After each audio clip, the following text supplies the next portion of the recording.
Hey, welcome back. And Duke in Port Harcourt has since joined. Good morning to you, Duke. Yeah, you're a good morning. Thank you for calling. Yeah, I see you are a moderator. You're moderating TVC News, and your guest there.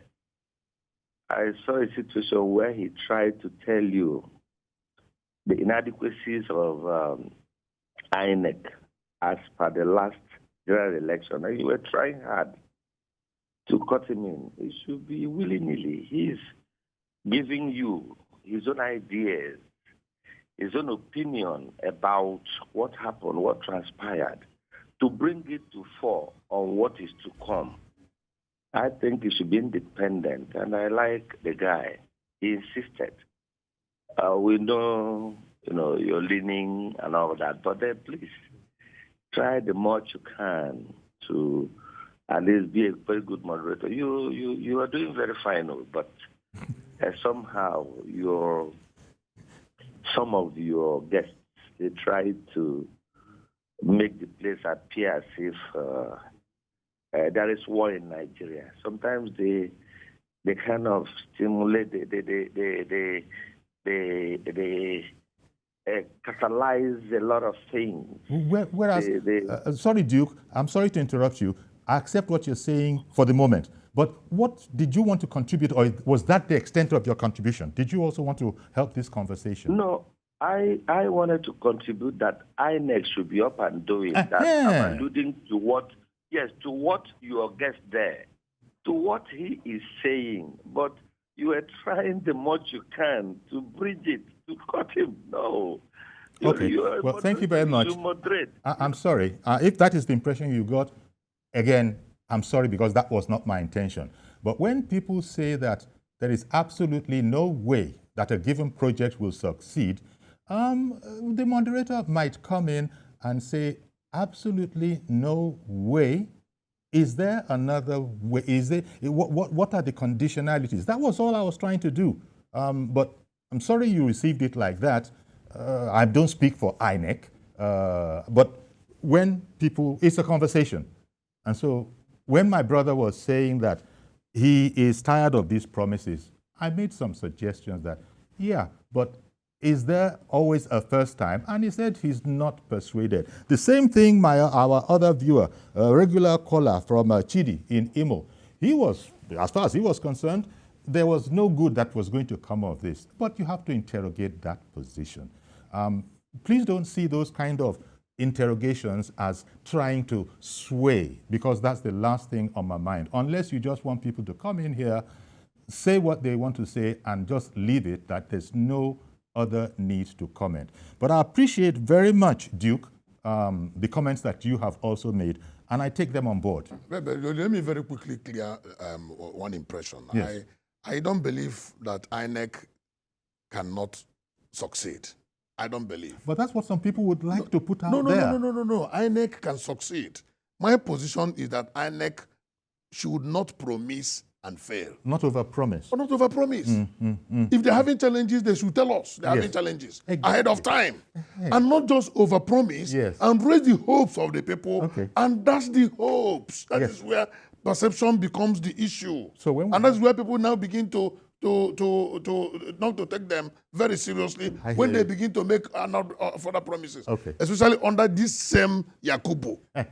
Thank you very much. Yeah, especially under this Fred, same Yakubu. Thank you very much. So if you were the moderator, if you were in this chair, of course you know the way you will put it across is exactly what you have done. But I have to be neutral, balanced. But my friend Duke misunderstood me. But let me now. I believe that with my clarification, Duke would have changed his mind by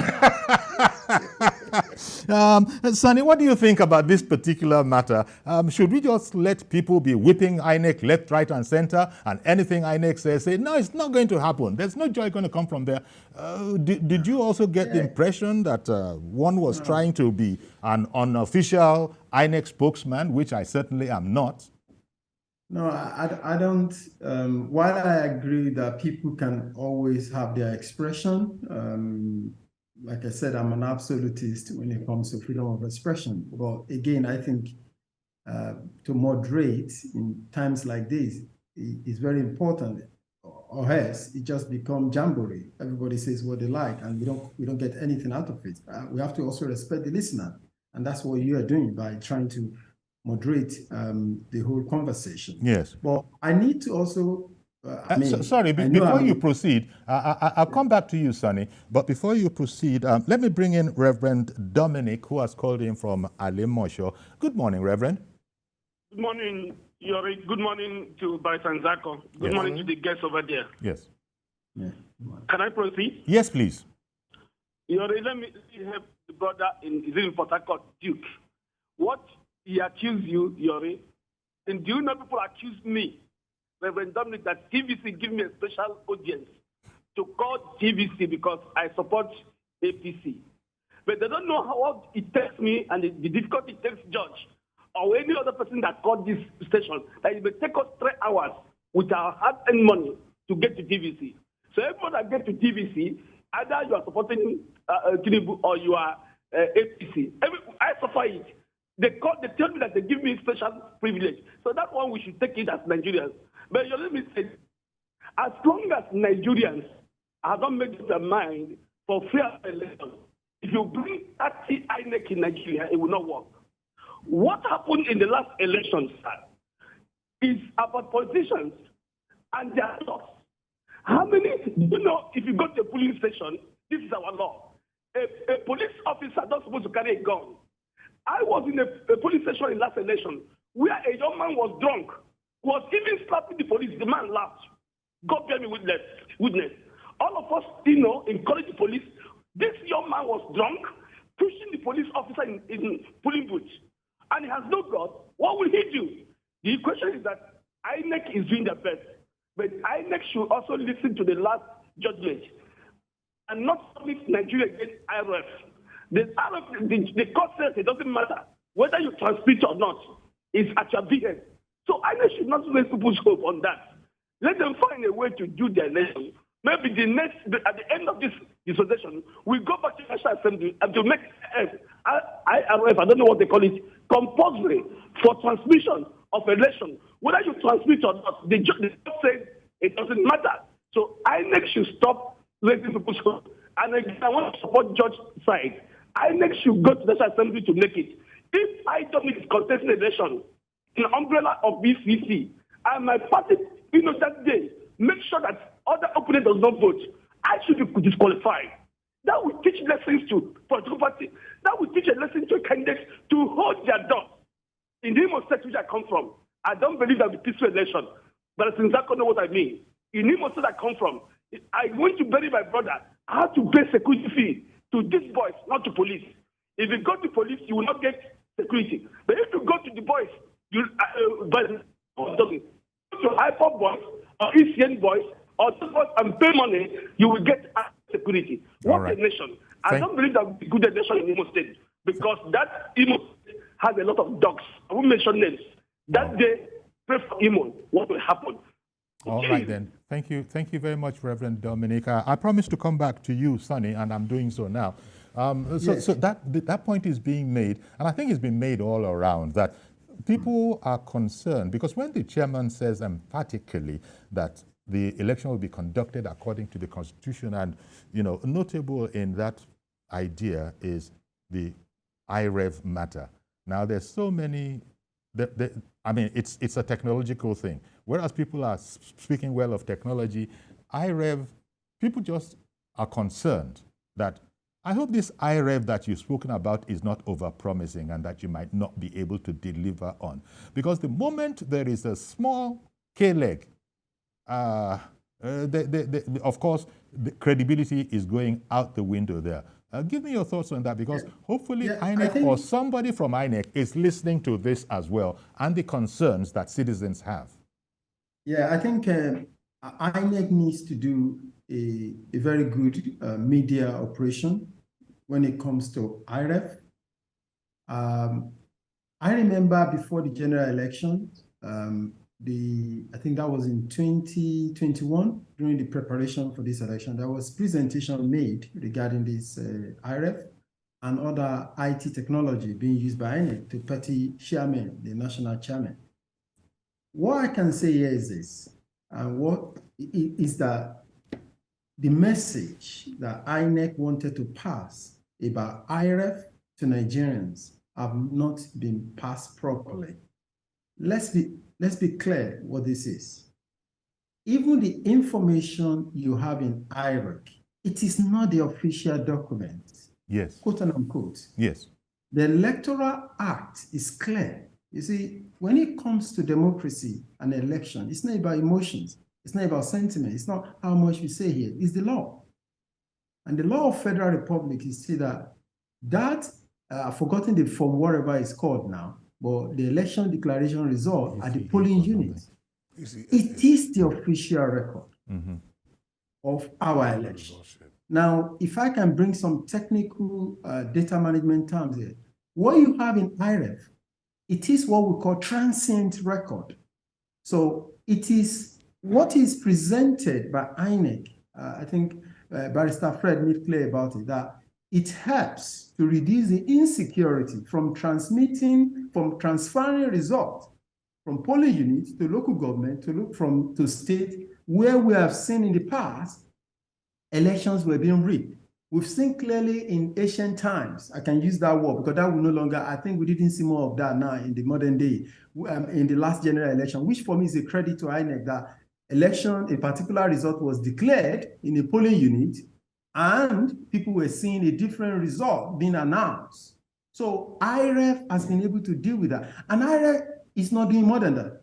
So all the communication that whoever is responsible, I don't know who is responsible for all of those communications that made Nigerians to have a very false hope about what IREF is all about. This is what IREF is all about. And I stand to be corrected. INEC can correct me if I'm right or if I'm wrong, but that is just what IREF is supposed to do. So the process of election winning or losing is still going to happen at the polling units. So it's the idea, and also I think one of the errors made by the communication of INEC then was using the word real time.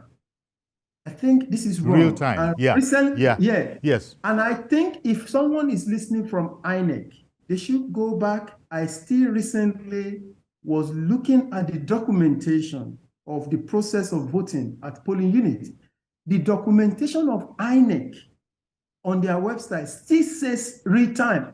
I get you, Sonny. Let me cut away from you because Ada in Jos has been waiting for quite a while. So the chairman. Good morning, Ada. Good morning. Good morning. Good morning, Mr. Ayori. Good morning to Vice Nzako and Mr. Adenioga. Mr. Adao, calling from Jos Plateau State. Just like Dominic said, see how we should suffer to get this your program, and you keep us waiting, all in the name of patriotism. It's not as if it's a free soul life. Okay, having said that, it's not INEC's duty to secure anybody, even themselves. If the government of the day wants the election to be free and fair, it can do it. After all, it's a staggered election. I come from Imo State, and the reports I'm getting from there, I don't know what it will look like. Because if time is not taken, it might lead to voter apathy. Now, my worry is that during the campaign, with all the violence that is going on, the talking about billboards, governors acting with impunity, nobody sanctions them. And then the beat goes on. In all the three states, what are we talking about? The INEC, I get irritated when they start telling us IREF, which one is IREF again? When the tribunal, everybody, the court, or whatever, even the INEC itself says they are allowed to do election anyhow. Let them allow the electorate, let them allow the other political parties to enter the election anyhow. Let us be. All right then. Thank you very much, Ada. Now, I think it was Sonny who brought up something. I think it was about the phraseology of INEC. When you talk about real time online, and there's a problem there because even the INEC chairman, when he was meeting over the weekend, had said that, look, those that are taking part in the mock election, in another couple of hours, they should go to the portal if you're already registered on it, and you'll see. Now, 2 hours later is not real time. Look, Yori, the question is it doable real time? And the answer is yes. If the answer is yes, why can't we do it? Well, So, but there's also this matter of communication, isn't it? Because this is why people who say, INEC, are you not over-promising? You're telling us real time, rev. They should know what they And at the same time, the chairman is saying, 2 hours from now, go and check the result of this example, this mock exam that we're doing. You should be able to see it. That means they would have transmitted it real time, as they said. The word real time, they know it. They know the meaning. Those in computer know the phraseology, real time online. And if INEC cannot deliver on that, I said it before, they should let Nigerians know. Exactly. And let Nigerians know the challenges they are facing. Yeah. So that we now know that this is what is going to happen. The worst part of it is to make a promise and fail. Indeed. I can see how that can be suicidal. Mazi Okoroafo in Arochukwu, good morning. Good morning, sir. Good morning, I guess. Good morning, Mazi Okoroafo from Arochukwu. The issue of this INEC mock insecurity. Look, there are 2 ways or 3 ways you can look at it. That mock exam they did, I was expecting INEC to do half of the state, divide the state, do half of the state. You could have helped. That 8 local government, or whether 3 or 5 they did, is not, in terms of statistically, you cannot get the actual data in terms of record. Now, we know very well that issue of insecurity, the youths are there. And these same youths are the people that are being used as weapon of mass destruction of all this insecurity, of this problem, carrying election box. When people are carrying their posters, you see people going to destroy and going to. When they take all this that to leave 5 naira to 2 naira, you see them misbehaving. But the question is this: the politicians themselves should be held responsible. If Nigerian politics is a politics of come in as a vocation, not as an occupation, all this problem of insecurity will not come up. But many people go into politics as an occupation, not as a vocation. That is what happened, because truth is there, money and power. Because of this money and power, it's creating a lot of problems, and many people that I must win. Who told you must? Are you God? And winners take it all. These are what is said, and this shop got for that reason. Now, if a local government will come, a constitution will come and say, we have mapped out this strategy, that somebody from this local government will participate in this election.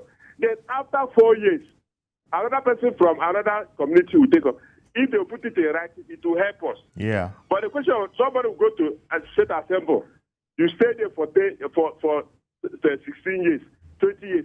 Are you the only person created by God? No. Yeah. There are other human beings who want to taste it there. Indeed. Our attitudes, Mazi, I'm sorry. Thank you very much for calling in. Our attitudes is also part of the problem. Of course, it's a major part of the problem. Major part of the problem. Now, Fred, I think it was when Reverend Dominic was speaking, and he was saying that, look, this security concern that INEC has already voiced and that it will be meeting with the NSA over. I think it was Reverend Dominic who was saying that, look, security need not be limited to just, the conventional.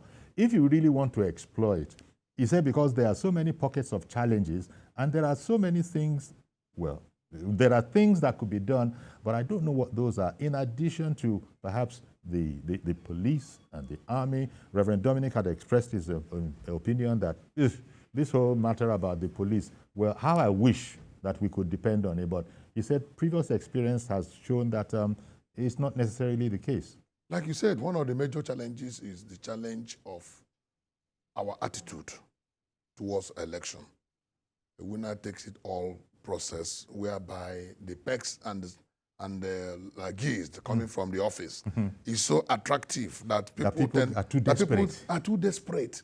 The desperation will now lead to to break down of law and order, lead to undermining the security, so that they will make sure that they win. Yes. And in the process, so many things begin to happen. But that's not a problem we're going to be able to resolve before the election. No, but at least there are challenges before, during, and after the election. The one they are tackling now is before. Yes. If they don't tackle it, it will lead to voter apathy. On the day of election, the challenges will now be majorly, how do you move election results? Majorly. That's the challenge of the day. Because the movement is frozen, all right? And then people cannot easily move from one point to another to cause problem. But talks can disrupt the process of movement of election results. Indeed. And that is why the idea of IRF is not, oh, let us host it here so that when we go to court, we have evidence. No.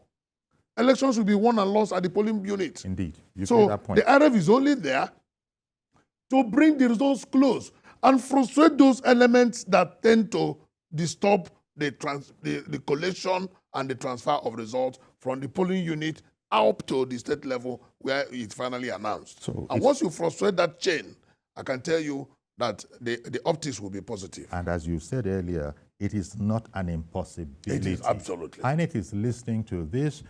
People are sort of, they have fatigue in terms of believing what INEC will be saying. Sonny, last word from you over there in the UK. It's not an impossible situation. It's not an impossible, it's not an, it is a doable exercise. But INEC really has to now assure the people that it means what it says. And there have been concerns about, is INEC over-promising? And also the phraseology of INEC, real time, and 2 hours later, I don't know.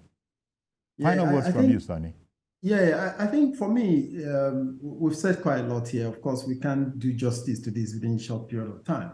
But also, again, it's not just down to INEC. It's been said here about our own attitude as a people. For instance, 2 of the presidential candidates claim to have won elections. Yeah. Based on the data they claim they have. And unfortunately, they couldn't present that at the tribunal, which is very sad. And unfortunately, most of the times that have been spent in the tribunal and the social media tribunal, they were not even talking. Okay, Sonny, we're going to have to wrap it up. I beg your pardon, Sonny. So, you want to say a final sentence? We've got to wrap it up. It's a doable situation if INEC is listening. The point I'm making here is this, that yes, INEC has a duty of care, but we also, all of us, have to change our attitude to the way we see elections, the way if we lose, we should lose gallantly and move on and stop overeating the politics. That's a fine place to leave it, Sonny. Thank you very much, Mr. Sonny Adenuga, Boot Party National Chairman and 2023 presidential election candidate. Thank you very much. And also same to Barrister Fred Nzeako in studio here, lawyer and public affairs analyst. Thank you very much. And also thank you out there for, contributing and giving the, conversation the fillip that it had. Okay, that's our program today. Please join us tomorrow for a fresh edition. I am Yori Folare. Bye-bye for now.